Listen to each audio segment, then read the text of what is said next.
Finally superstar জিতের কেউ বলে বিপ্লবী কেউ বলে ডাকাতে মুভির টিজার কিন্তু অলরেডি দেখে ফেললাম। তো টিজারটা কিন্তু একজন ভক্ত হিসেবে বানিয়ে দিয়েছে যে একটা চ্যানেল আছে, তো সেই চ্যানেলে কিন্তু অনেক মুভির টিজার বা ট্রেলার তারা তৈরি করে। তো তারা অলরেডি কোনো একটা মুভির প্রমোশন হলে কিন্তু দেখিয়ে দেয়। তো সেখানে টিজারটা দেখে দুর্দান্ত লেগেছে এবং টিজারটা দেখে কিন্তু আমি সব থেকে বড় এক্সাইটেড ছিলাম যে সুপারস্টার জিতদা সবাইকে হারিয়ে দিয়েছে এবং সুভাষটা জিদ্দার সবাইকে দেখিয়ে দিয়েছে যে কিভাবে একটা স্বাধীন দেশ এবং স্বাধীন রাজ্য হিসেবে এবং সুভাষটা জিত জনগণ নয়, কৃষকদের এবং অসহায় মানুষের পাশে দাঁড়ায়। তো এটা কিন্তু দেখিয়ে দিয়েছেন। তো তোমরা অলরেডি দেখতে পাবে যে একটি চ্যানেল, তো সেখানে কিন্তু নতুন নতুন মুভির আপডেট আসলে বা নতুন মুভির অ্যানাউন্সমেন্ট আসলে তারা টিজার এবং ট্রেইলার এবং সেই নতুন মুভির ফার্স্ট লুক তৈরি করে। তো সেখানে কিন্তু সুভাষটা জিদ্দার কেউ বলে বিপ্লবী কেউ বলে ডাকাত এই মুভির অলরেডি কিন্তু একটা টিজার তারা ড্রপ করেছে, তারা নিজে বাঁচে তৈরি করেছেন। তো সেটা হতে পারে এআই দিয়ে তৈরি। তো সেটা দেখে বুঝতে পেরেছি, তোমরাও দেখে আসতে পারো। সেই চ্যানেলের ভিডিওটি আমি ডিসক্রিপশনে বা কমেন্ট বক্সে দিয়ে রাখবো, তো তোমরাও দেখে আসতে পারো।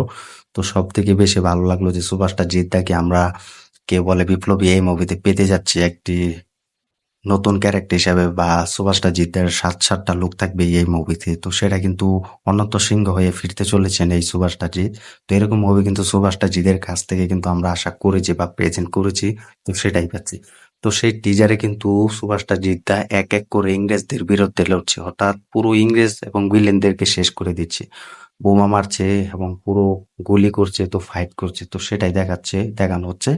তো সেখানে দেখানো হয় যে একটা রাষ্ট্র হঠাৎ একটি দেশে সেখানে কিন্তু পুরো যুদ্ধ হয়। তো সেই যুদ্ধের সাথে কিন্তু সুভাষটা জিতে এক এক করে কিন্তু পুরো ইংরেজদের বিরুদ্ধে শেষ করে দিচ্ছে অস্ত্র দিয়ে। তো সেই টিজারে দেখানো হয়। তো টিজারটা কিন্তু সব থেকে বেশি ভালো লেগেছে। তো টিজারে কিন্তু আমাদের সুভাষটা জিতের যে লুকটা সেটা ভালোই লেগেছে। তো এটা ভালোই বলতে হবে, কারণ তারা যেভাবে তৈরি করেছে টিজারটা, তো ফাইনালি কিন্তু সেরকম না করলে কিন্তু মোটামুটি যে খারাপ সেটাও নয়, মোটামুটি ভালো লেগেছে। যে সব দিক দিয়ে এগিয়ে গিয়েছে সেই টিজারটি।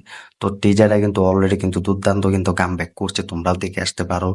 যে একজন ইউটিউবার হয়ে বা একজন ফেনমুড পোস্টার ভক্ত হিসেবে বা তারা যেসব ফেনমুড পোস্টার তৈরি করে সে টিজারটা তৈরি করেছে। তো টিজারটা দেখে বুঝতে পারছি যে সুভাষটা জিত তার যে রাগটা সে রাগটা কত ভয়ঙ্কর ভাবে দেখিয়ে দেয়।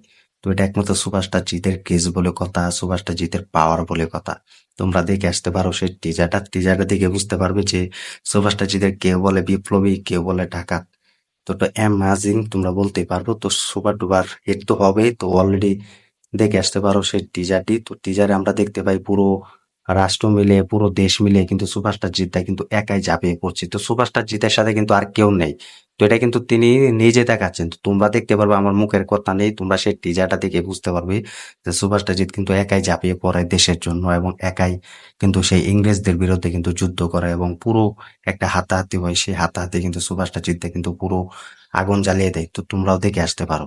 তো এটা কিন্তু সব থেকে বেশি ভালো লাগলো যে টিজারটা অলরেডি দেখলাম, যে এটা ভাবলাম যে তোমাদের মাঝে শেয়ার করা উচিত যে সুভাষটা জিতের কাছ থেকে আমরা কিরকম একটা ভালো মুভি পেতে যাচ্ছি।